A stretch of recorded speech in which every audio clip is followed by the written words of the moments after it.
Hallelujah. Hallelujah. प्रभु का धन्यवाद एक बार फिर से इस सुंदर अवसर के लिए जो प्रभु ने सबको दिया है ताकि हम लोग प्रभु के भवन में आए। हमने बहुत से डिस्टर्बेंस देखे हैं और शुरू से ही हमारा रहा है कि हमने डिस्टर्बेंस बर्दाश्त नहीं किया है। जो लोग अनुशासन में होते हैं, डिसिप्लिन में होते हैं, वो हमेशा एक आदरणीय होते हैं, लेकिन जो रिस्पेक्ट में नहीं होते हैं और जो डिसिप्लिन में नहीं होते हैं उनका पास में कोई रिस्पेक्ट नहीं होता। हमें अपनी कलीसियाओं के प्रति एक अच्छा डिसिप्लिन हमेशा बनाकर रखना चाहिए और उन डिसिप्लिनों में सबसे बड़ा डिसिप्लिन होता है कि सही वक्त सही समय पर प्रभु के भवन में आना। उसके बाद दूसरा डिसिप्लिन होता है कि जो आत्मिक अगुवे आत्मा में बोलते हैं उस पर सही तरीके से अपनी दिशाओं को बनाकर रखना। अब हमारे पास समय है कि हम आपके सामने कुछ उन वचनों को रखें जो आज के समय में आपके लिए महत्वपूर्ण है। मुझे आत्मा ने अंत के दिनों का एक नबी ठहराया है। मैं कोई पास्टर नहीं, कोई पादरी नहीं, मैं अंत के दिनों का एक नबी रखा गया हूं और मुझे इसलिए रखा है ताकि आने वाली मौत से हम आपको आगाह कर सकें, आने वाली उन तमाम प्रकार की बातों से हम आपको बचा सकें। इसलिए प्रभु ने हमें इस पृथ्वी पर रखा है। आज हम देखते हैं कि जो लोग सही तरीके से अपने आप को नहीं बनाते हैं वो मिट जाते हैं, नाश हो जाते हैं, खत्म हो जाते हैं। लेकिन जो सही तरीके से अपने आप को इस पृथ्वी पर रखते हैं तो वो कभी नहीं मिटते और ना ही कभी वो नाश हो जाते हैं। हमारी जिंदगी, आपकी जिंदगी एक महत्वपूर्ण जिंदगी है। आपका जीवन एक महत्वपूर्ण जीवन है। अगर आप इस महत्वपूर्ण जीवन पर ध्यान नहीं देंगे तो आप कैसे बचा सकेंगे? अगर आज आप सही तरीके से प्रभु के वचनों को नहीं सुनते, हमने बहुत से लोगों को देखा है कि जब मैं प्रचार करता हूं तो वो लोग अपनी बाइबल को देखते रहते हैं, वो हमारे फेस की तरफ नहीं देखते। कुछ लोगों का ध्यान दीवारों पर जाता है, कुछ इधर जाता है, कुछ बत्तियों पर जाता है। हमेशा सुनने में ईमान पैदा होता है। अब आप सुन किसको रहे? अरे जो घरों में बाइबलें आपके पास रहती हैं, घरों में इतना ध्यान नहीं देते। लेकिन जिस वक्त आत्मा एक देह में आकर, एक नबी में आकर आपसे बातचीत करता है तो ना तो आप नबी की परवाह करते हैं और ना ही आत्मा की। आप यूं ही अपना बाइबल में देखते रहते हैं, बच्चों के साथ खेलते रहते हैं, आते हैं, जोश से भर जाते हैं, सामर्थ से भर जाते हैं, थोड़ा देर के लिए अच्छे हो जाते हैं, घरों में जाते हैं, फिर वैसे हो जाते हैं। ना तो हमने कभी इस चीज को बर्दाश्त किया है और ना ही ऐसी कलीसिया में हम अपने आप को ठहराते हैं। हम अपने प्रभु के विषय में जानते हैं कि वो जीवित है।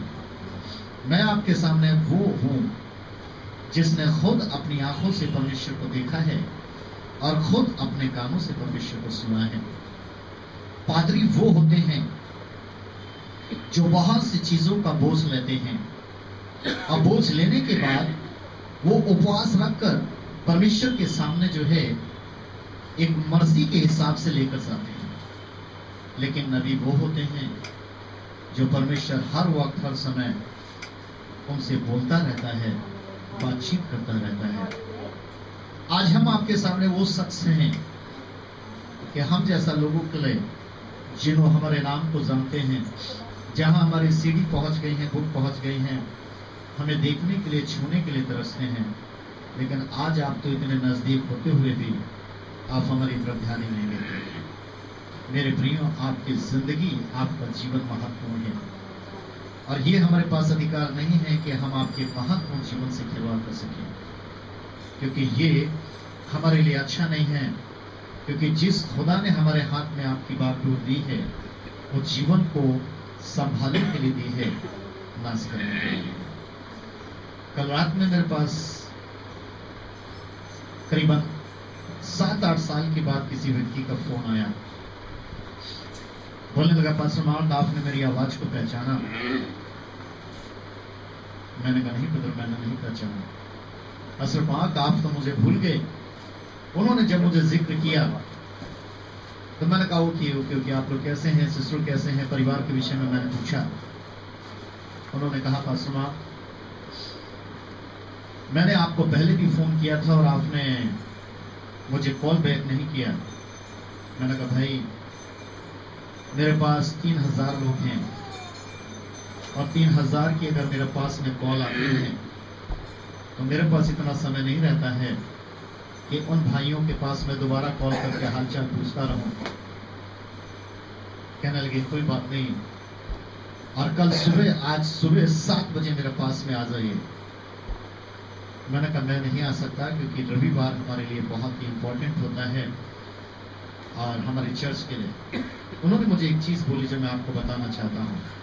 इनको जगा दीजिए जो आंख बंद कर हैं, जरा सुनिए आप लोग आंख खोल करके। आज किसी को सोने को नहीं मिलेगा, सबको जगते हुए सुनना है। आज मैं अपना आपे में नहीं हूं, आज आत्मा आपे में नहीं है। आत्मा बहुत कुछ आपका जीवन में चाहता है। आत्मा का साथ में आज कोई खिलवाड़ नहीं कर सकता। वचन का कोई भी खिल्ली नहीं उड़ा सकता। वचन को कोई भी नजरअंदाज आज नहीं कर सकता, क्योंकि आज का दिन एक बहुत खतरनाक दिन है जो आज आप यहाँ पर खुद अपनी आंखों से देखेंगे। हम लोग जोर से ताली पर प्रार्थना करेंगे। उस भाई से मैंने कहा कि मैं नहीं आ सकता क्योंकि रविवार हमारे लिए बहुत ही इंपॉर्टेंट है। उसने मुझसे कहा कि पास्टर मार्क अगर कोई जीवन में डूब रहा हो तो क्या उसके लिए आप लोगों को नहीं छोड़ सकते? मैंने कहा 8 साल के बाद डूबता हुआ व्यक्ति जिसके साथ मैंने अपना समय गुजारा, जिसके बीच में हमने सेवा की, रात दिन हमने नहीं देखा, तो मैं कहां से कहां तक पहुंचाया। 8 साल के बाद तुम्हें ध्यान आ रहा है नहीं पास्टर मार्क मैं डूबा जा रहा हूं, मेरा परिवार डूबा जा रहा है, अगर आप सुबह 7 बजे नहीं आए दोबारा मैं कॉल नहीं करूंगा। मैंने कहा वो आपका मर्जी है। मेरे प्रियो, जीवन में ये सब आपका पास ना हो, इसलिए अपने आप को हमेशा जगाते हुए रखो। आप एक आम आदमी के साथ जरूर ठट्टा भी कर सकते हैं, मजाक भी कर सकते हैं और धोखाधड़ी का खेल भी खेल सकते हैं, लेकिन चुना हुआ को साथ में ये कोई भी नहीं कर सकता, कभी कोई नहीं। मेरे प्रियो, आज मैं आपको अंत के दिनों के विषय में कुछ ऐसी चीजें बताने के लिए जा रहा हूं कि आज जिसको आपको सुनना बहुत अति आवश्यक है, ताकि आप जान सकें कि आप अपना बचाओ और आप अपने परिवार का बचाओ कैसे करें। हालेलुया। अय्यूब की किताब उसका 5 अध्याय और उसका 6वां पद कोई भी पढ़ते। अय्यूब की किताब उसका 5 अध्याय और उसका 6वां पद। क्योंकि विपत्ति धूल से उत्पन्न नहीं होती और न कष्ट भूमि में से उगता है। हालेलुया।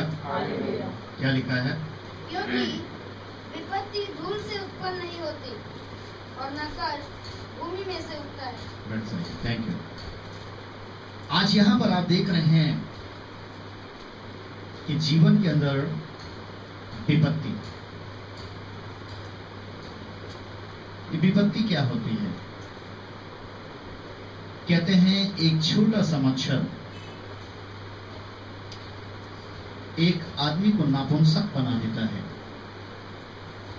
एक छोटा सा मच्छर आदमी को अपाहिज बना देता है, क्योंकि उस मच्छर का नाम डेंगू है। आप जानते हैं कि विपत्ति आपके जीवन में जो छुपी है और जिस मोहल्ले में आप रह रहे हैं, आना बाकी है। जिस बाजार में, जिस फंक्शन और पार्टी या जिस स्थान पर आप गए हुए हैं, वहां विपत्ति आने वाली है। आप कैसे बचेंगे? आप इस विपत्ति से कैसे बचेंगे? विपत्ति जानलेवा बीमारी होती है और कष्ट जानलेवा दर्द। ये विपत्ति क्या है? जब आप विपत्ति का विलोम शब्द बनाते हैं तो वो बनता है संपत्ति, और जब संपत्ति का आप विलोम शब्द बनाते हैं तो बनता है विपत्ति। ये विपत्ति इंसान को कभी बताकर नहीं आती। ये विपत्ति जब किसी पर आती है तो सिवाय वो नाश करके, बर्बाद करके ऐसे नहीं छोड़ते। ये विपत्ति बनी ही इसीलिए है। इस विपत्ति को बोलते हैं जानलेवा। इस विपत्ति को बोला गया है जानलेवा, जान लेने वाली। इसके विषय में एक महान व्यक्ति एक अच्छी गवाही दे रहा है कि ये विपत्ति जो जानलेवा है, जो आपके समाज में, आपके घर में, आपके पड़ोस में और जहां बाजारों में गए हैं, वहां पर ये विपत्ति आने वाली है। वहां पर ये विपत्ति आने वाली है। और ये विपत्ति वो आने वाली है जिसके विषय में वो गवाही दे रहा है कि भाइयों, ये मत सोचना कि ये विपत्ति धूल से उत्पन्न हुई है। धूल से जो उत्पन्न हुआ है उसी पर विपत्ति आने वाली है। धूल से जो बना है, धूल से जो तैयार है, वो हम और आप है। और ये जानलेवा बीमारी ये हमारे ऊपर आना चाहती है, मारना चाहती है। और उसके विषय में ये भी गवाही दे रहा है कि जो उसमें कष्ट है वो मिट्टी से नहीं होगा। अरे मिट्टी से तो उगने वाले ये बीज हैं, ये पौधे हैं, ये अनाज हैं जिसे हम और आप खाते हैं। अब जब ये विपत्ति धूल से उत्पन्न नहीं हुई, और जब ये विपत्ति भूमि में से उत्पन्न नहीं हुई और धूल से नहीं उत्पन्न हुई, तो ये विपत्ति कहां से आ गई? मेरे प्रियो, कहते हैं आग में से हमेशा चिंगारी निकलती है।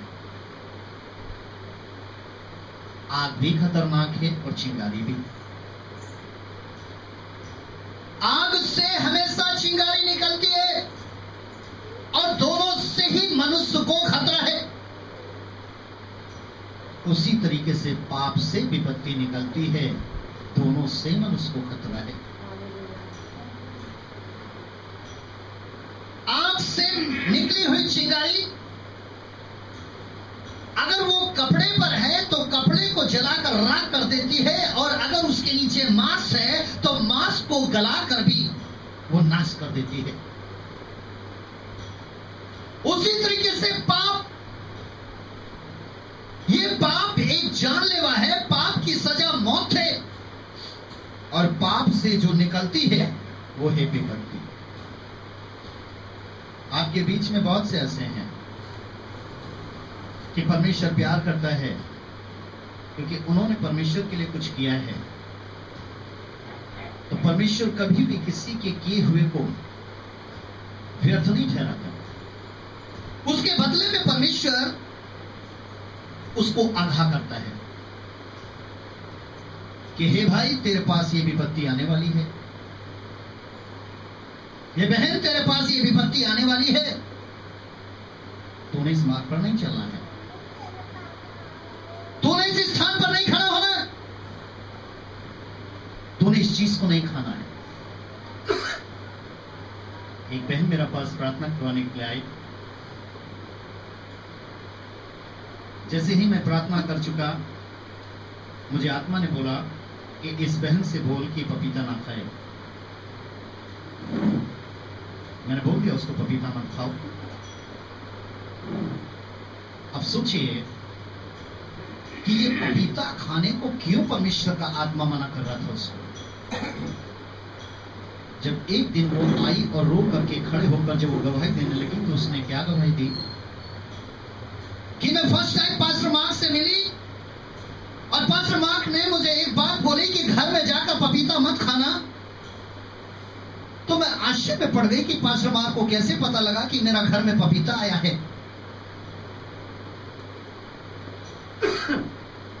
कहने लगी कि जैसे ही वो पपीता मेरा घर में आया था तो मैं प्रार्थना में आने से पहले ही मेरा आदमी जिद कर रहा था कि तू पहले पपीता खा ले, फिर तू जहां जा रही चला जाना। उसने कहा नहीं जी, मैं बहुत लेट हो रही, मैं पपीता नहीं खाऊंगी, मैं लौट के खाऊंगी। कहने की हमारी थोड़ी कहासुनी भी हो गई थी। लेकिन जैसे ही वो हमारे पास में आई थी तो उसको पपीता खाने के लिए मना किया गया था। तो वो कहने लगी कि मैं तो ये सुनकर दंग हो गई कि पास्टर मार्क को कैसे पता लगा कि हमारे घर में पपीता है। मेरे प्रियो, उसका आदमी उस पपीते के अंदर जहर की इंजेक्शन लगवा कर लाया था। वो अपनी पत्नी को मारना चाहता था। उसने पपीता नहीं खाया तो वो बच गई। आज आप में से बहुत देर ऐसे हैं मेरे प्रियो, अगर आप इन तरीके की बातों को सुनकर कहते हैं मैं मौत से नहीं डरता, तो आप हमेशा की मौत लेने से पहले शहीदों की मौत क्यों नहीं लेते? अगर आप मौत से नहीं डरते, भविष्यवाणियों के प्रति लापरवाह हैं, आप अपने पापों से नहीं फिरते, आप अपनी गलतियों से फिरते नहीं हैं, तो उसका तो एक सबसे बढ़िया समाधान है, मरने का इतना ही शौक है तो जाओ बड़े बड़े मंदिरों के आगे खुल करके प्रचार करो, तोड़ दो इन मूर्तियों को, ऐसे ही मार दिए जाओ, शहीदों में नाम आ जाएगा। आत्मा के साथ क्यों खिलवाड़? परमेश्वर को क्यों बदनाम करना? इतना समय भवन गए, हमारी जिंदगी के अंदर कष्ट नहीं जा रहा, हमारी जिंदगी से अंदर ये दुख नहीं जा रहा। एक चुना हुआ नबी से प्रार्थना करा रहे, हमारी जिंदगी नहीं बदल रही। अरे परमेश्वर ने भी अपना बड़ा नाम को पीछे कर लिया है। परमेश्वर कहता मैं चंगा नहीं करता, मेरा नबी चंगा नहीं करता, मैंने वचन को भेजा है, मैंने वचन को भेजा है, वही तुम्हें चंगा करेगा। वो इंसान उस वचन के प्रति क्या है? हम आपको सत्यनारायण की कथा बताते हैं मेरे प्रियो। एक डायलॉग याद होगा, क्या था? हे कुत्तों के पिल्लों, ये बाइबल में है, मत्ती की किताब के अंदर, कि हे कुत्तों के पिल्लों, जाकर कह देना अपने बाप शैतान से कि आसमान वालों ने कुत्तों के आगे रोटी रखना बंद कर दिया। तो वहीं पर एक ऐसा था जिसने कहा नहीं प्रभु, चूर चार तो दे दे। उसी में से आज हम और आप भारतीय हैं कि हमें और आपको आत्मा इतना प्रेम करता है कि वो हमारी और आपकी जिंदगी से बात करता है। यहां पर ये कौन व्यक्ति है? ये एक ऐसा व्यक्ति है जिसका नाम अय्यूब है। और इस अय्यूब के पास जिस समय एक बहुत बड़ी विपत्ति आ गई, इस विपत्ति से ये आगाह ही नहीं था, क्योंकि विपत्ति किसी को बताकर नहीं आती, परंतु हर एक विश्वासी को विपत्ति का सामना करने के लिए तैयार रहना चाहिए, हमेशा तैयार रहना चाहिए। क्योंकि जिस घर में है विपत्ति आएगी, जिस पड़ोस में है विपत्ति आएगी, जिस बाजार में गए विपत्ति आएगी, जिस बस में बैठे विपत्ति आएगी, जिस ट्रेन में बैठे विपत्ति आएगी, जिस जहाज में बैठे हैं विपत्ति आएगी, जिस स्थान पर खड़े हैं विपत्ति आएगी, जिस स्कूल में जाते हैं विपत्ति आएगी, जिस ऑफिस में जाते हैं विपत्ति आएगी, विपत्ति आएगी। विपत्ति का आना 101% साथ सत्य है, विपत्ति आएगी। कहते हैं दूसरी दुनिया का व्यक्ति जिसका नाम अब्राहम था। अब्राहम एक दूसरी दुनिया का व्यक्ति था, क्योंकि पहली दुनिया खत्म हो गई थी, पहली दुनिया नाश हो गई थी। ये सबसे बड़ी विपत्ति थी। और नूह के द्वारा परमेश्वर ने नूह को खड़ा किया था कि देखो इतनी बड़ी विपत्ति आने वाली है, इसलिए तुम विपत्ति का सामना करने के लिए तैयार हो। आज नूह के समान आप पिता भी हैं, माता भी हैं, बहु बेटी दामाद वाले भी हो सकते हैं, जवान भी हो सकते हैं, अभी कुंवारे भी हो सकते हैं। क्या हम नूह की तरह अपने परिवार को उस विपत्ति से बचा पाएंगे? हम बचा पाएंगे विपत्ति से? एक थोड़ा सा नहीं बचा पाते, डरते हैं, एक दाने से डरते हैं, ये तो छोड़ दीजिए। अभी ऐसे अगर जब भवन में ऐसे सब सुन रहे हैं, एक शहद वाली मक्खी आ जाए, अभी क्या करेंगे आप? डर जाएंगे। एक छिपकली आ जाए, डर जाएंगे आप। मेरे भैया, विपत्ति ये मधुमक्खी नहीं है। मधुमक्खी का काटा हुआ तो फिर भी बच जाएगा। छिपकली का काटा हुआ विष होता है, और खुदा ने कहा है कि विष नाशक, अगर द्रव्य भी पी जाओगे तो कुछ नहीं होगा। लेकिन विपत्ति का काटा हुआ, विपत्ति क्यों आती है? विपत्ति आती है पाप से। परमेश्वर ने अब्राहम से पहले इस पृथ्वी पर वचन था। पहली दुनिया के अंदर एक वचन था, और लेकिन जब दूसरी दुनिया आई तो दूसरी दुनिया का जो आदम था, परमेश्वर ने उसके सामने एक वाचा को रखा। वाचा कि हे अब्राहम, मैं तुझसे वाचा बांधता हूं कि तेरे वंशज को मैं ऐसा वंशज बनाऊंगा कि वो इतना बड़ा वंशज होगा तेरा कि उस वंशज से खुद तू एक देश बनाएगा। आपका वंशज कैसा है? एक बेटा है, दो बेटा है, चार बेटा है, 10 बेटा है, एक बेटी है, दो बेटी है, 4 है, 10 है। और परमेश्वर ने ये भी वाचा बांधी थी, तेरे वंश में से मैं राजा भी उत्पन्न करूंगा। मैं तुझसे वाचा बांधता हूं।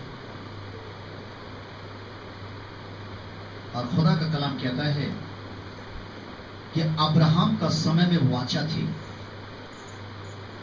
अब अब्राहम ने क्या काम किया कि अपनी पत्नी के उकसाने पर हजरा के साथ उसने संबंध बनाए और इस्माइल को पैदा कर दिया। परमेश्वर ने अब्राहम को सजा नहीं दी, लेकिन परमेश्वर को दुख हुआ। परमेश्वर ने अब्राहम को सजा नहीं दी,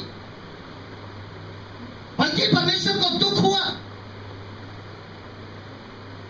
परमेश्वर ने कहा ठीक है, अब मैं क्या काम करूंगा कि अब्राहम के वंशज के बाद जब अब्राहम का वंशज बढ़ गया, 6 लाख से ज्यादा लोग हो गए, तो परमेश्वर ने मूसा को चुना और मूसा से कहा कि देखो भाई, ऐसा है कि मैंने एक वाचा रख दी है अब्राहम के सामने, इसलिए अब तुमने क्या काम करना है कि अब्राहम को मैं बहुत प्यार करता था और मेरा वायदा एक अटल वायदा है, सच्चा है, इसलिए मैं अपने वायदे से नहीं मुकरना चाहता, लेकिन ये बहुत पाप कर रहे हैं और मैं इनको सजा भी नहीं दे सकता। इसलिए काम करो कि मेरे पास सीने पर्वत पर आओ और अब मैं तुम्हें व्यवस्था देता हूं। हालेलुया। परमेश्वर ने ये व्यवस्था मूसा को दी और मूसा से कहा कि ये व्यवस्था मैं इसलिए दे रहा हूं ताकि जो अब्राहम का वंशज है, जिनको इस्राएली कहा गया है, वो इस्राएली जो मेरा पहलौठा है वो मेरे काफी निकट रहे। इसलिए परमेश्वर ने वहां पर व्यवस्था दी और वो व्यवस्था इस पृथ्वी पर आई। और जो भी व्यवस्था के नियमों को नहीं मानता था वो सांप की बीमारी से मर जाता था, श्रापित हो जाता था, सांप उस पर आ जाता था। और खुदा का कलाम कहता है कि उसके बाद वही प्रभु यीशु मसीह जो व्यवस्था के अधीन पैदा हुआ, व्यवस्था के अनुसार ही वो पाला पोसा गया और सही वक्त सही समय पर व्यवस्था के सारे श्रापों को अपने ऊपर लेकर प्रभु यीशु मसीह की मृत्यु के द्वारा और उसके पुनरुत्थान के द्वारा व्यवस्था खत्म करके हमें नई वाचा का यीशु दे दिया गया। आज ना तो वाचा रही और ना ही व्यवस्था रही, अब रहा तो वचन और यीशु, क्योंकि यीशु ही और वचन ही। विपत्ति कोई धूल से उत्पन्न नहीं होती और ना कष्ट मिट्टी से उगता है। ये हमारे आपके पास ये जानलेवा बीमारी क्यों आ जाती है? एहेजकेल की किताब 7 अध्याय, और जरा ध्यान से इसको पढ़िए ऊंची आवाज में, और सारे लोग इसको सुनेगा। इसको लिख कर रखिए, घर में पढ़ेगा, लेकिन जो पढ़ा जाए उसको सुनेगा, जिसको हिंदी क्लियर आती है। एहेजकेल की किताब उसका 7 अध्याय जरा 3 पद से जरा पढ़ दीजिए। तेरा अंत भी आ गया है और मैं अपना कोप तुझ पर भड़काकर तेरे चाल चलन के अनुसार तुझे दंड दूंगा। इंसान के अंत, खुदा का कलाम कहता है कि जब परमेश्वर का एक अंत, परमेश्वर अपना न्याय अंत के दिनों में प्रकट करता है कि मैंने तुझे जिंदगी के 70 साल दिए, मैंने जिंदगी के तुझे 50 साल दिए, तूने वचन को जान लिया, तूने वचन को जान लिया, तूने वाचा को जान लिया, तूने व्यवस्था को जान लिया, तूने प्रभु यीशु मसीह को जान लिया, लेकिन 70 साल, 40 साल, 80 साल, 100 साल जब तू वचन को जानते हुए, वाचा को जानते हुए, व्यवस्था को जानते हुए, प्रभु यीशु मसीह को जानते हुए, उसका बावजूद भी अगर तू पाप करता रहा तो अब तेरा अंत निकट आ गया है, तेरा अंत निकट आ गया है। मैं तुझे नाश कर दूंगा, मैं ऐसी विपत्ति भेजूंगा जो जानलेवा होगी। हाँ, जरा सुनिए क्या लिखा है। और मैं अपना कोप तुझ पर भड़काकर तेरे चाल चलन के अनुसार तुझे दंड दूंगा। और मनुष्य के मन के बदल जाने से, रोमियो की पत्री 12 के 2 में लिखा है कि मनुष्य के मन के बदल जाने से चाल चलन भी बदलता जाए। मन के बदल जाने से कुछ नहीं होता। हर एक इंसान अपने आप में अपने आप को पवित्र ठहराता है। नीति वचन 16 का 2 में लिखा है कि मनुष्य अपने आप को हर निगाह में पवित्र ठहराता है। क्यों? क्योंकि वो कहता है हमने मन बदल लिया है और प्रभु को ग्रहण कर लिया है। लेकिन परमेश्वर के वचन में लिखा है कि परमेश्वर मन को तौलता है, अर्थात चाल चलन। इंसान का चाल चलन अच्छा ना होने के कारण वो आत्मा की आवाज को नहीं सुन पाता। आत्मा की आवाज को सुनने के बाद वो नजरअंदाज कर देता है। वचन को सुनने के बाद वो नजरअंदाज कर देता है, उसका चाल चलन अच्छा ना होने के कारण। खुदा का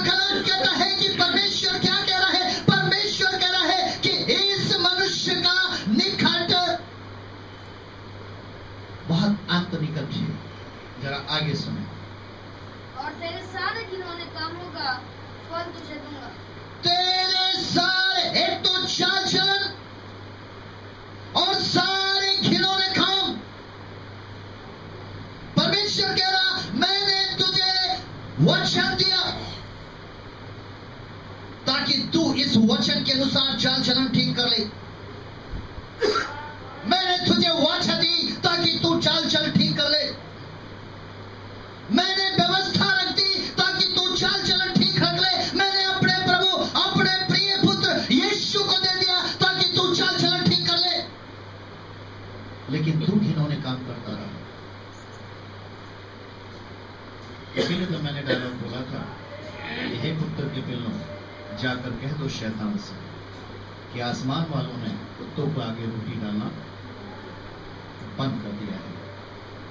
यहां पर कल्लू और कालिया का जिक्र नहीं है, यहां पर सिर्फ विपत्ति और अंधकार का जिक्र है। मेरे प्रियो, यहां पर आगे जरा सुने क्या हो रहा है। मेरी दया दृष्टि तुझ पर ना होगी और ना मैं अपनी दया दृष्टि तुझे ना दिखाऊंगा। लोगों की सोच क्या होती है कि परमेश्वर प्रेम है। लोगों की सोच क्या होती है कि परमेश्वर कभी विनाश नहीं करता। लेकिन परमेश्वर क्या कह रहा है? विनाश होगा।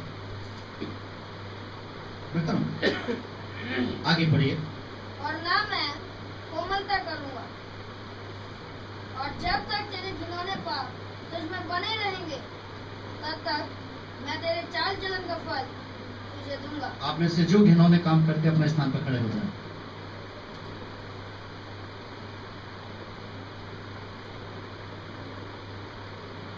एक, जो घिनौना काम करते हैं अपना स्थान पर खड़े हो जाएं। दो, जो घिनौना काम करते हैं अपने स्थान पर खड़े हो जाएं।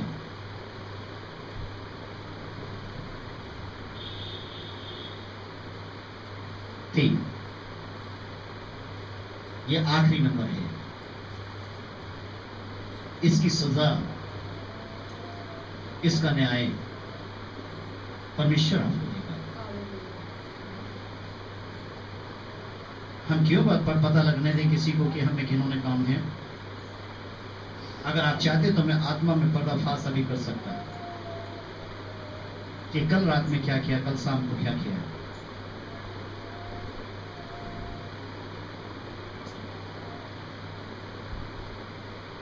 मेरे प्रियो,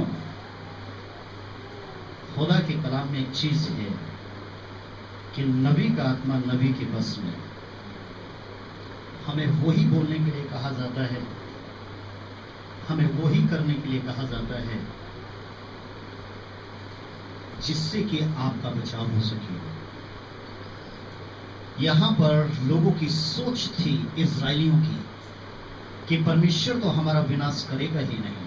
परमेश्वर ने 3 अवसर दिए थे इजराइलियों को कि ये चाल चलन से बदल जाए, ये घिनौनों काम से बाहर आ जाए। झूठ बोलना भी घिनौना काम होता है, बुराई करना भी घिनौना काम होता है, प्रार्थना ना करना भी एक घिनौना काम होता है, 10वां अंश ना देना भी घिनौना काम होता है, परमेश्वर के वचन का पालन ना करना भी घिनौना काम होता है। आप में से सारे लोग बहुत ही अच्छे हैं, मुझे गर्व है कि मैं तो पाप से छूट गया, मैं बच गया। अगर आप खड़े हो जाते तो इसका लेखा परमेश्वर हमसे लेता। अब आपका लेखा आपका हाथ में है, पास्टर मार्क के पास नहीं, क्योंकि उसने पहले ही कहा था कि जो लोग मैं तुम्हें दे रहा हूं एहेजकेल 30वां में, और अगर तूने इनको जाकर नहीं चिताया और इनकी मौत होगी, मैंने इनको खत्म कर दिया, मार दिया, तो इसका पलटा मैं तुझसे लूंगा। और अगर तूने इन्हें चिताया और चिताने के बाद भी ये नहीं बदले तो मैं इनको खत्म कर दूंगा, तो उसका लेखा मैं तुझसे नहीं दूंगा। मेरे प्रियो, ये एहेजकेल उन इस्राएलियों के विषय में हमें और आपको बता रहा है जो सोचते थे कि परमेश्वर तो हमें कभी नाश करेगा नहीं, क्योंकि वो तो एक वाचा दे चुका है कि मैं राजा इसमें पैदा करूंगा, मैं अपने निकट रखूंगा, मैं कभी छोड़ूंगा नहीं, मैं कभी त्यागूंगा नहीं। अब परमेश्वर ने इन इस्राएलियों के लिए क्या काम किया, जरा ध्यान से सुने। यहां पर आप घरों में पढ़ लीजिएगा। यहां पर ऐसे ही इस 7 अध्याय की जैसे ही आप पढ़ रहे हैं 3 से 13 तक, यहां पर ऐसी ऐसी बातें लिखी हैं कि आप जिसको पढ़ेंगे तो थरथरा जाएंगे। अब परमेश्वर ने इन इस्राएलियों के लिए क्या रचा, यशायाह की पुस्तक 45 अध्याय जरा 7वां पद पढ़िए।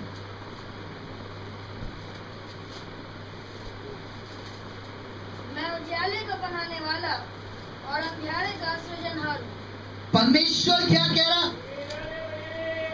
परमेश्वर कह रहा है कि उजियाले का बनाने वाला मैं हूं और अंधियारे का रचने वाला भी मैं हूं।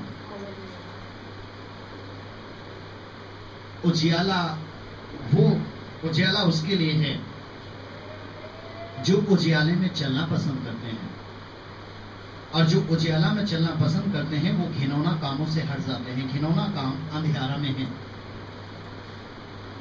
बुरा चाल चलन अंधियारा में है। परमेश्वर कह रहा है कि उजियाले का मैं बनाने वाला हूं और अंधियारे का भी, कि यह अंधियारा मैंने किसके लिए रखा है? घिनौना काम वालों के लिए, जो चाल चलन के नहीं ठीक है उनका लिए। जरा आगे सुने। मैं शांति का दाता और विपत्ति का रचयिता हूं। मैंने धूल से एक जिस्म बना दिया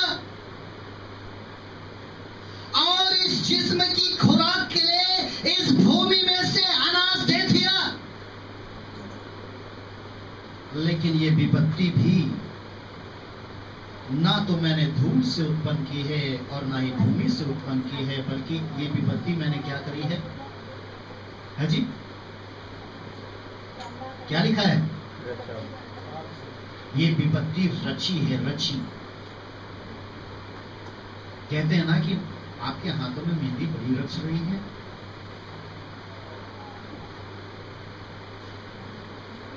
आज हम अपने माथों पर देखें कि विपत्ति रची आ रही है, रची नजर आ रही है। जहां पर ये सवाल आएगा वहां पर आप दर्शन देखना शुरू कर देंगे। मैं बहुत अच्छा जगह पर पहुंच गया, मैं तो स्वर्ग में चला गया, मेरे सामने कोई सफेद कपड़ा पहन के खड़ा है, वो हाथ बढ़ाकर मुझे छू रहा है। ये सब आप दर्शन देख रहे हैं कि सफेद कपड़ा में शैतान है।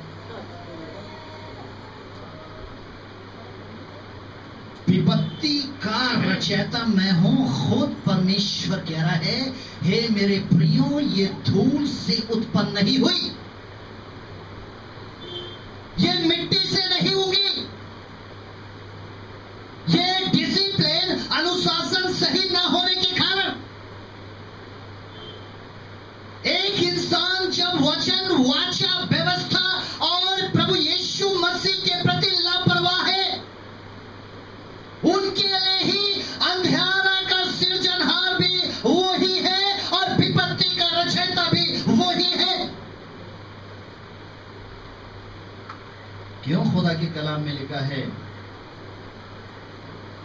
कि मारने वाला भी वही है और देने वाला भी वही है। और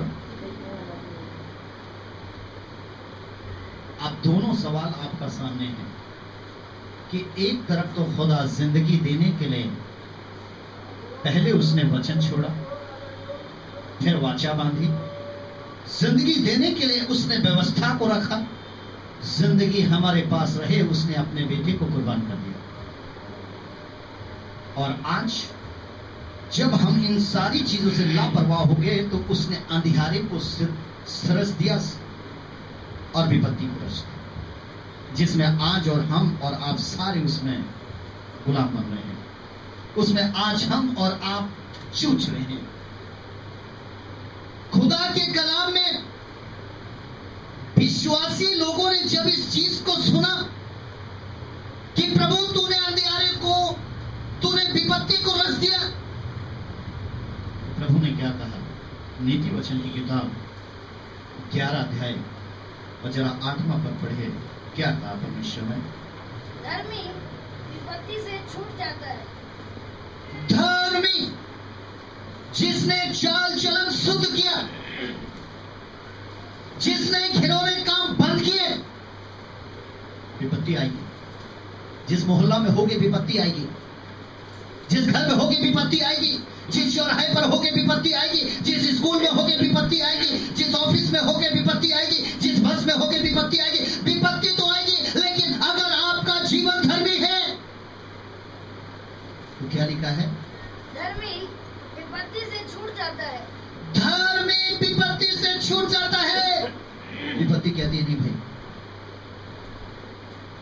ये उजियाला का आने पर अंधियारे के शौक खत्म हो जाते हैं। उजियाला के आने पर शौक का ठट्टा, जो अंधियारा का ठट्टा है, मजाक है, खत्म हो जाते हैं।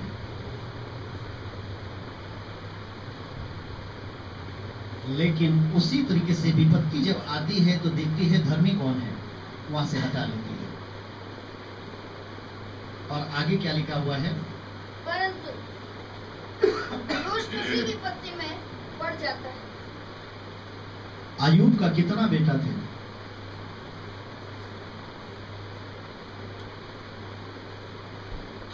मेरे प्रियो, कितने बेटे थे?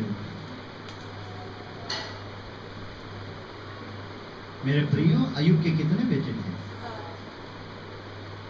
आवाजें निकालिए। कितनी बेटियां थी?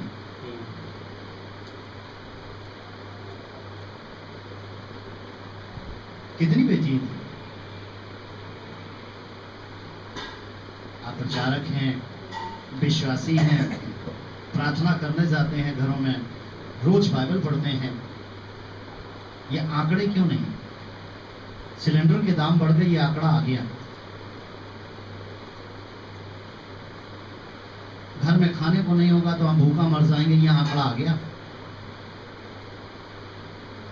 अय्यूब का आंकड़ा क्यों नहीं? क्योंकि अय्यूब से हमें क्या लेना देना? हम भारतीय हैं, वो उस देश का था, आपका अपना था, वो आपका आदर्श है, वो आपकी प्रेरणा है। उसके भी 7 बेटे थे और 3 बेटियां थी, 10 जनों का परिवार था, वो मजबूत परिवार था। लेकिन खुदा सबके लिए है। वचन, वाचा, व्यवस्था और उसका प्रिय पुत्र सबके लिए है। धर्मी पर विपत्ति तो आएगी, लेकिन धर्मी के साथ अगर एक परिवार में अधर्मी रहना है, बेटा के रूप में, बेटी के रूप में, पति के रूप में, पत्नी के रूप में,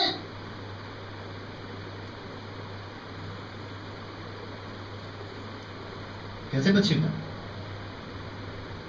कैसे बचेगा? अगर बचना होता तो परमेश्वर इतना अय्यूब को प्यार करता था, इतना अय्यूब को प्यार करता था, उसका बेटा और बेटी को भी बचा सकता था। लेकिन मेरे प्रिय, विपत्ति तो आती है, लेकिन वो विपत्ति धर्मी के लिए नहीं है। इसमें दुष्ट नाश होगा। वो आपको कभी भी दुष्ट नजर नहीं आया। वो तो आपको ये नजर आए तो मेरा पति है, ये तो मेरा पत्नी है, ये तो मेरा बेटा है, ये तो मेरी बेटी है, जिसका चाल चलन अच्छा ना हो, जो घिनौनी जिंदगी से भरा हो। वो हो सकता है कि शरीर में हो, लेकिन वो दुष्ट है। मेरे प्रियो, खुदा का कलाम क्या कह रहा है कि धर्मी अय्यूब के ऊपर विपत्ति आई, लेकिन उसका वंश जो था, जो उसका बेटा बेटी थे, वो नाश हो गए। जानवर नाश हो गए, सब कुछ नाश हो गया, लेकिन अय्यूब नहीं। विपत्ति का भी विपत्ति रचने वाला वो है। विपत्ति उसने इसलिए रची ताकि आज ये विपत्ति जो परमेश्वर के उस वचन, वाचा, व्यवस्था और उसके प्रभु, उसके प्रिय पुत्र यीशु के बातों को नजरअंदाज करते हैं। मेरे प्रियो, हमारे और आपके जीवन के लिए बहुत महत्वपूर्ण है कि हम लोग इसको सीरियस लें। अब देखिए, जिस समय में आप रह रहे हैं इसके विषय में क्या भविष्यवाणी है।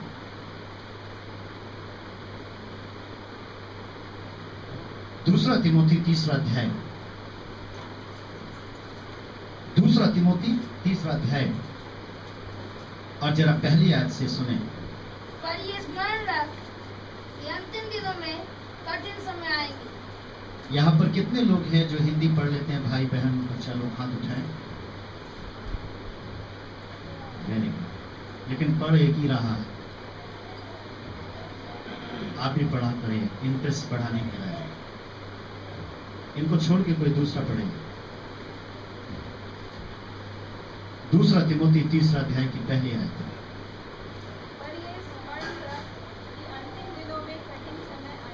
अंतिम दिनों में कौन सा समय आएगा? अभी आप टीवी जैसे ही ऑन करते हैं तो आप देखते हैं कि वहां पर दिखाते हैं एक साबुन को, कि वो साबुन से कपड़े धो रहे हैं, लेकिन वहां पर धब्बे धब्बे दिखा रखा है। दूसरा साबुन जिसका एडवर्टाइजमेंट हो रहा है, उसमें से एक लाइट निकलती है, झकास, पूरा सफेद हो गया। मार्केट में आप गए, वो झकास साबुन ले लें। टीवी खोलते हैं, पाउडर के लिए, शैम्पू के लिए, ये आके ये झकास, क्रीम झकास वाला, पाउडर झकास वाला, शैम्पू झकास वाला। लेकिन जिस पे लगेंगे,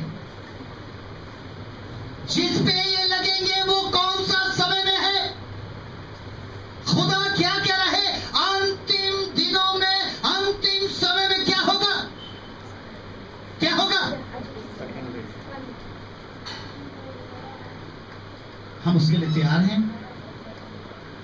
हम क्या ऐसे कठिन समय के लिए तैयार हैं?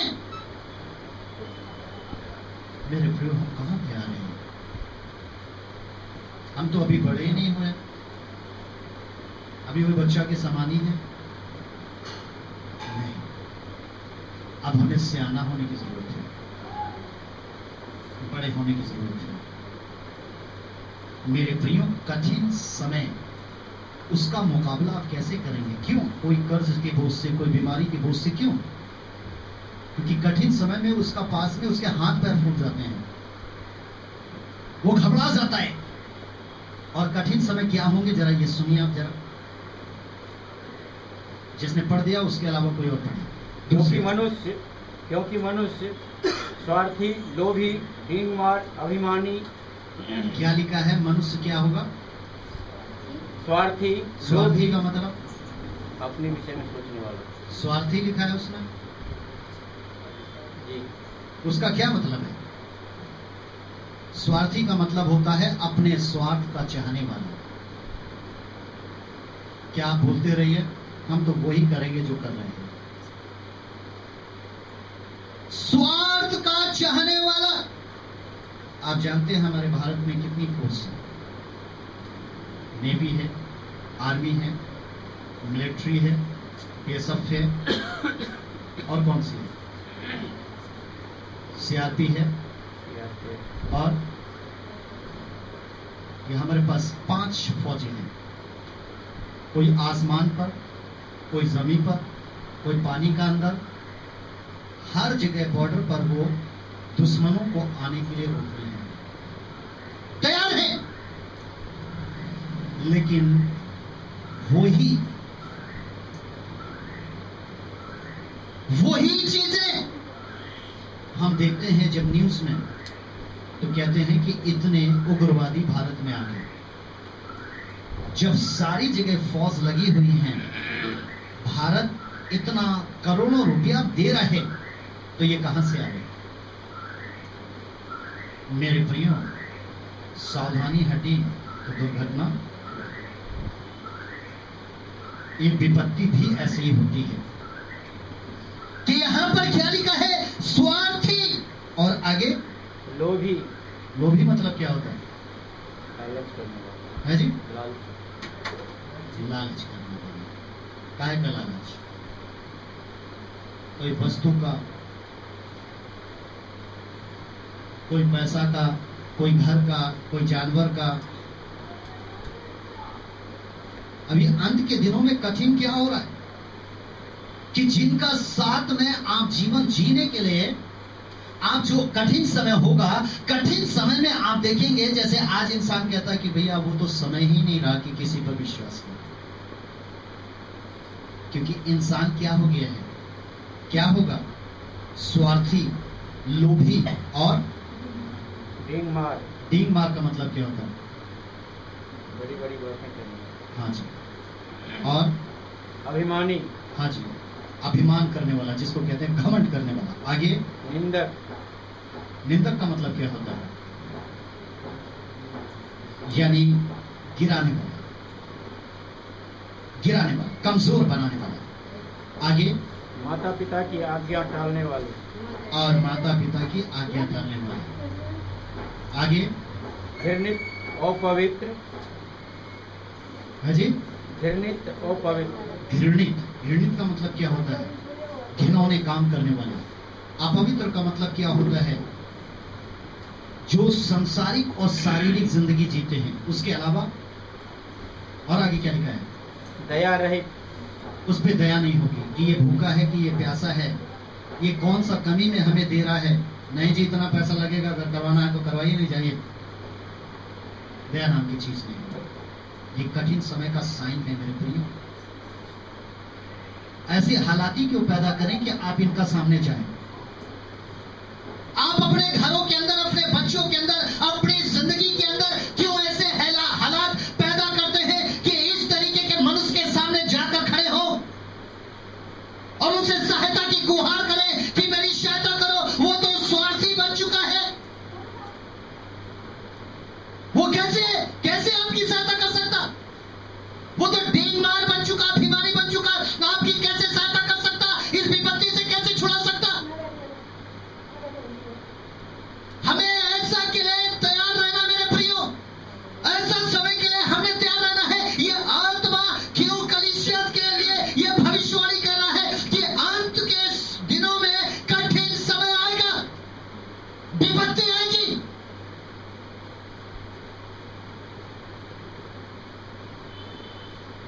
एक डॉक्टर अगर इतनी बड़ी रकम एक पेशेंट के लिए छोड़ देता तो कम से कम उस घर का दिया बरकरार रहता। ये अखबारों में हेडलाइन थी कि एक डॉक्टर ने एक सीरियस बेटा को देखकर कहा कि मुझे इतना लाख रुपए की जरूरत है, अगर आप करा सकते हैं तो ठीक है, नहीं तो खैराती हॉस्पिटल है। ले जाते जाते मर गए। आज इंसान प्रार्थना किससे करता है? आप ही पिता हैं, आप ही माता हैं, हम आपके गोड़ पढ़ रहे हैं, हम आपके चरण पढ़ रहे हैं। मेरा बच्चा को बचा लो, मेरा बच्चा को बचा लो, मेरी बेटी को बचा लो, मुझे घर से बचा लो, मुझे मार से बचा लो, मुझे कोर्ट से बचा लो। किसका सामने आप खड़े हैं? वो कह रहा है कि भैया हेलो हेलो, ये मैंने ही तुम्हारा घर में भेजे हैं, ये मैंने ही तुम्हारे घर में भेजे हैं। मैंने कलीसिया में तुमसे मजाक नहीं कर रहा था। कलीसिया में मैं अपना नबी में होकर पुदीन हरा की दवाई नहीं बेच रहा था कि पेट अच्छा स्वास्थ्य रहेगा। ये जीवन बचाने के लिए मैं तुमसे बात कर रहा था। लेकिन तुमने कहां कान रखे? तुमने अपना दिमाग कहां रखा? जरा तीसरी आयत पढ़िए इसी का, कोई और व्यक्ति। दया रहित, क्षमा रहित, दोष लगाने वाले, असंयमी, कठोर, भले के बैरी, विश्वासघाती, ढीठ, घमंडी और परमेश्वर के नहीं वरन सुख विलास ही के चाहने वाले होंगे। ये वो होंगे जो परमेश्वर के चाहने वाले नहीं होंगे। किसके चाहने वाले होंगे? सुख विलास। और जरा चौथी आयत पढ़ दीजिए, 5वीं आयत पढ़ दीजिए। वे भक्ति का भेष तो धरेंगे पर उसकी शक्ति को न मानेंगे। ये सबसे इंपॉर्टेंट चीज है कि ये दुष्ट क्या होगा कि भक्ति का भेष धरेगा, तभी तो हम जाएंगे उसका सामने हाथ जोड़कर। लेकिन परमेश्वर मेरे प्रियो क्या कह रहा है कि हम सब के जीवन में चाहे पापी हो या धर्मी हो, विपत्ति आती है, लेकिन बचता कौन है? धर्मी, वही बचेगा। हमने बहुत से लोगों को सुना है, हमने बहुत से लोगों को जाना है। अभी परमेश्वर ने आखिरी चीज बताकर मैं खत्म करूंगा। परमेश्वर ने कह दिया कि मैंने सदोमा और अमोरा यहां के लोगों को देखा है कि ये वचन के प्रति लापरवाह रहे, इसलिए मैं इसको नाश करूंगा, इसलिए मैं इसको खत्म कर दूंगा। और विपत्ति में क्या दूंगा? आग का क्या बरसाऊंगा? आग और गंधक के गोले। अब्राहम ने कहा कि प्रभु मेरी एक बात मान ले, अगर वहां 50 धर्मी हो तो प्रभु ने कहा 40 भी होंगे तो मैं छोड़ दूंगा। तू कहता है 50, लेकिन मैं कहता हूं अगर 40 भी होंगे तो मैं छोड़ दूंगा। अब्राहम ने कहा कि प्रभु तू जीते मैं हारूं, अगर 30 हो। प्रभु ने कहा अगर 20 भी होंगे तो मैं छोड़ दूंगा। तो अय्यूब ने कहा कि प्रभु तू बढ़े और मैं घटूं, अगर 10 हो। तो प्रभु ने कहा मैं छोड़ दूंगा। लेकिन खुदा का कलाम क्या बताता है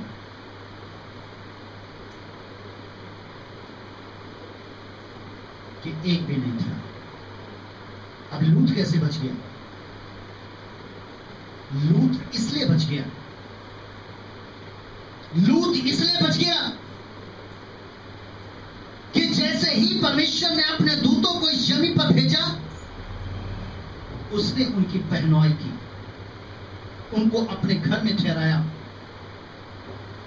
उनकी अच्छी सेवा टहल की। यही कारण से आज आपका जीवन इन्हीं भलाइयों 1000 वर्ष के लिए जब शैतान बांध दिया जाएगा, उस समय दुनिया में क्या माहौल होगा? जब शैतान बांध दिया जाएगा उस समय आप होंगे नहीं होंगे? ये बात का कहना किसी का हक नहीं है। लेकिन परमेश्वर की जरा बात सुनिए, 20 पद में परमेश्वर क्या कह रहा है?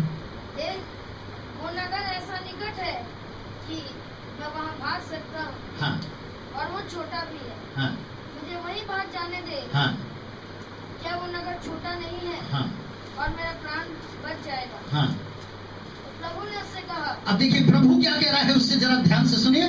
देख, मैंने इस विषय में भी तेरी विनती स्वीकार की है। चलो, मैं इस विषय में भी तुझे एक जिंदगी बख्शता हूँ। सिर्फ तेरी ही जिंदगी नहीं, लेकिन क्या लिखा है जरा आगे सुनिए। कि जिस नगर की चर्चा तूने की है, जिस नगर की चर्चा तेरे दिमाग में आई है, उसको मैं नष्ट न करूंगा। देख ले जरा कि क्या ही सुहाने होंगे वो कदम जो किसी विश्वासी अधर्मी के, किसी ऐसा नाश होने वाले के घर में पड़ जाते हैं कि वो नाश होने से बच जाता है। आप परमेश्वर के साथ क्या व्यवहार करते हैं? परमेश्वर अपने व्यवहार को आपके प्रति हमेशा अच्छा बनाकर रखता है। आप एक नबी के साथ क्या व्यवहार करते हैं? एक नबी आपके साथ अच्छा व्यवहार बनाकर रखता है। मेरे प्रियो, आज परमेश्वर एक धर्मी के कारण कितने अधर्मियों को बचा लेता है। कितने ऐसे लोग बच जाते हैं, परमेश्वर ने कह दिया इस नगर को मैं बचा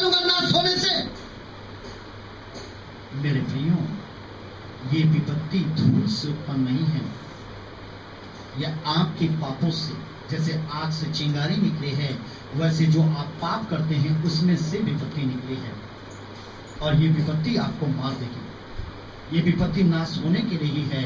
इसलिए आप प्रभु यीशु मसीह पर विश्वास करें, एक अनुशासन बनाकर रखें और आप ऐसा काम ना करें। एक चीज जो बहुत ही जरूरी है आपके लिए, जरा ध्यान से सुनना। हमने आप में से बहुत देर, आप लोग तो थोड़े लोग हैं आज यहाँ, हम लोगों की कन्वेंशन में होती हैं कितना लोग, कितना हजार आदमी रहते हैं। उसमें से कौन रहते हैं, अरे मैं तो दीनाकरण के पास गया था, मैं बेनी हिंग के पास गया था, मैं जोइस मेयर की मीटिंग में गया था, मैं पास्टर मार की मीटिंग में गया था, मैं इसकी मीटिंग में गया था। ये सारे भगोड़े हैं। अय्यूब के सामने जब विपत्ति आई तो दीनाकरण के पास गए प्रार्थना करा, बेनी हिंग के पास गए। मेरे प्रिय, हम सोचते हैं कि अरे ये पास्टर अच्छा नहीं है। जो आत्मिक कलीसियाएं हैं उसका नाम ही एक आत्मा है। जो आत्मिक अगुवे हैं उनका नाम ही आत्मा है। अय्यूब पर विपत्ति आती रही, बेटा बेटी पर नहीं आई एकदम से, पहले उसके जानवरों पर आई। वो कहां गए प्रार्थना करवाने? जो अंत तक धीरज धरेगा, मेरी भेड़ें मेरा शब्द पहचानती हैं। क्यों यीशु ने कहा कि ठहरो रहो और इंतजार करो। पाप करने के बाद इंसान कहीं भी भागता रहेगा, बेनीहीन परमेश्वर नहीं है, दीनाकरण परमेश्वर नहीं है, पास्टर मार्क या दुनिया का कोई भी पासवान परमेश्वर नहीं है। मेरे भाइयों, परमेश्वर वचन है और वचन परमेश्वर है। अगर हम उसके प्रति लापरवाह हैं, हम कहीं पर भी जाएं, हमारा उच्चार नहीं। इसलिए मेरे भाइयों, अंतिम समय के, कठिन समय के लिए हम अपने परिवार को बचाने के लिए, विपत्ति आने के लिए जो तैयार है, सुनामी के तौर पर, भूकंप के तौर पर, बहुत से ऐसे भूचाल, बहुत सी ऐसी बारिशें, बाढ़, भूखमरी, महंगाई, एक राज्य दूसरे राज्य पर। मेरे प्रियो, विपत्ति के लिए हम अपने आप को तैयार करें ताकि आप खुद बच सकें और अपने बच्चों को बचा सकें। हालेलुया। आइए हम अपनी आंखों को बंद करेंगे और हम प्रार्थना करेंगे कि प्रभु, तूने हमें जो विपत्ति आने वाली है इसमें से मुझे बचा, मुझे सिखा ताकि हम इससे बच सकें। हम सारे लोग अपने मुंह को खोलें। धन्यवाद की जरूरत नहीं है, अभी प्रार्थना की जरूरत है। आप प्रार्थना कीजिए कि हाँ प्रभु, अगर मेरा चाल चलन में कमी है, मैं घिनौना हूं, मैं घृणित हूं, तो प्रभु ये कॉन्फ्रेंस से शुद्ध करो। आने वाली विपत्ति में प्रभु, मैं भी एक नूह की तरह, जो किश्ती तूने बनाई है, विश्वास की किश्ती, इस पर सवार होकर मैं अपने घराने को इस पर सवार कराकर मैं बचा लूं।